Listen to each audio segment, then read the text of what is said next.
Do you know one reason that you're attracted to toxic people? Yeah, your trauma, yes, your cycles. But there's something about a toxic person where you're constantly seeking approval and validation. And if you can get them to like you, then you must be likable. You probably don't really like that person that you keep going back to. You just like the validation that comes after the rejection because you won, because you got them back, or maybe you changed that one behavior. But don't worry, Pookie, there's more behaviors coming in behind it. I sit at least a couple times a week with this kind of thing in my office. And even though, yeah, it's true that it's probably related to your trauma, if you really just want to sit down and think about why, yeah, it goes to a root, but also if you want to think about the right now, what is the payoff right now? Is that when they're ugly to you and then they come crawling back and love bomb you, it feels like it ended. It feels like it stopped. It feels like you leveled up to the next level of how they always take you back or they always come crawling back. And that don't mean you're winning, babe. That actually is like when you're running and you're so behind that you think you're in first place, but you're all the way back there. I've been there. But here's the thing is I want you to win the race or at least run a really good one. And everybody's race is different, but nobody deserves to be with somebody toxic. And everybody's probably been toxic at some point in their life. But somebody or you will be toxic until you do the work. And there is no skipping over that hurdle. There's no there's none of that. Yeah, Jesus can change things. Yes, Jesus can radically change you. That's not what I'm saying.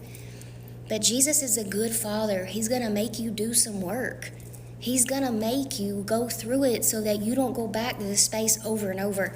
Because your nervous system is designed to be trained to expect the bad things. And God's got to knock you out of that space. And the only way to do that is the work. Can you have a radical healing? Yeah. But you're also going to have to still do the work. Because sometimes the radical healing is going, oh, dang, all I do is run into toxic people and I love it. Or, oh, dang, I'm toxic and I got to fix that. And once you know that, you can fix it. But it's not until you know that or somebody else knows that. And I promise you breaking up with them didn't radically shift all the crazy crap that they've done before. It's going to come back because they didn't heal it. Because they didn't go through deliverance with the Lord. And I don't mean it like get down in the altar and let us yell at you. I mean that kind where God walks it out with you. Where he teaches you why that's not it. Where you don't want that anymore. Where you ask God to change your appetite. Where you ask God to shift the way that you see things. Lord, help me to see when something is beautiful but fake.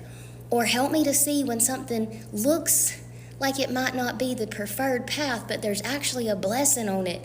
Help me to have spiritual eyes. And if you stop moving in the same way, you're going to get a different result.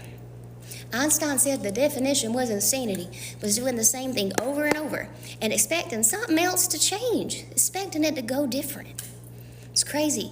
Like if I want to color the sky blue and I keep getting out green, it's never going to be no different, ever.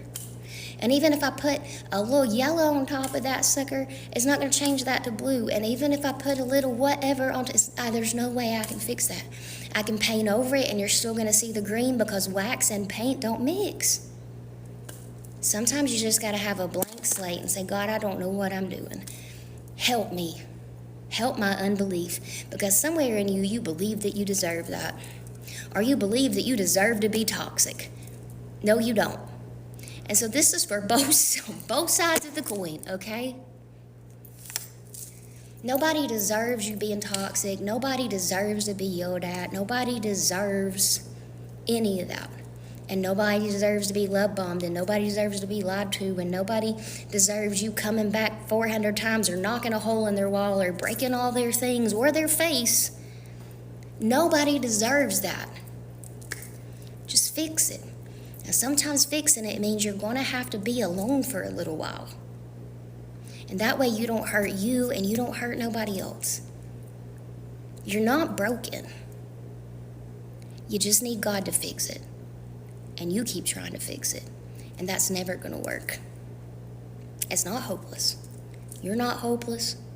One day you're going to want something healthy. You want it now. You just don't know nothing else.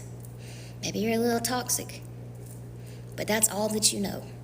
And it's worked for you up until this point. But if you want somebody truly good, you want somebody that's not going to stress you out, you want somebody that's not going to let you push them around, you have to find somebody healthy. And somebody healthy ain't going to put up with you. It's the part where y'all cannot like me for a minute. I just really felt like somebody might need to hear that. I love you, bye.